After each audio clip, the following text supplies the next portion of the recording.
Hi, I'm Terry Churchill, and I help people go from overwhelmed to overcoming and from stressed to success when it comes to personal finances. And I do this with my 5-part program called the A Plus program, made up of 5 A's. The first A is awareness.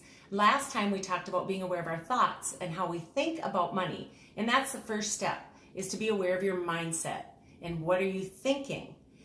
I'm still on the first A because there's more that we need to be aware of if we want to be successful in the area of finances.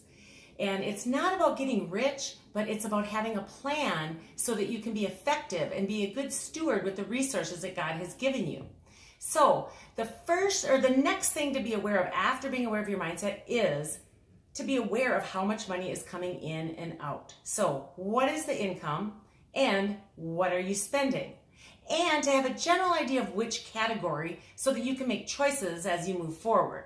So you can use any system you want. This isn't an accounting process. This isn't a bookkeeping process. This is awareness. So to be aware of what you're making, what you're bringing in, and what you're spending and what's going out, all you need is a notebook. You can write down everything that you spend with a minus sign and everything that you bring in with a plus sign. And then tally it all up, add it all up with a calculator, subtract the expenses at the end of the month, and you'll have a really good idea of whether or not you're spending more than you're bringing in. So that's a great place to start.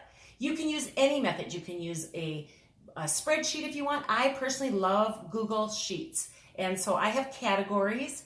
And that's the other part that you want to be aware of, is not just how much is going in and out, but what category are you spending in. Because you might be spending way more than what you would like in the area of entertainment or eating out, and you don't realize it. So keep track, have some general categories like housing, food, entertainment, clothes, and keep track of those expenditures, insurance, that type of thing. What's going in, what's coming out, and then at the end of the month, tally it up, and then you can make some choices. Do I want to spend that much on clothing every month? Or maybe you want to spend more.